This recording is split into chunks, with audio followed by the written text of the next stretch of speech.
រយៈពេលមួយសប្តាហ៍ចរាចរណ៍លើផ្លូវល្បឿនលឿនសរុបមានចំនួនជាង11,000 ដង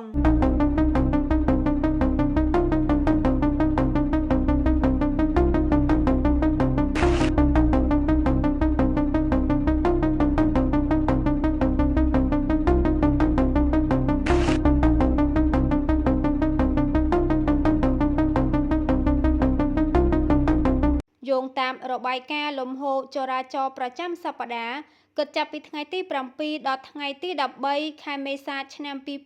2025ពលគឺក្នុងរយៈពេលមួយសប្តាហ៍ចរាចរណ៍លើផ្លូវល្បឿនលឿនសរុបមានចំនួន11,260 ដងដែលក្នុងនោះមានការស្វែងរកជំនួយតាមទូរស័ព្ទសង្គ្រោះ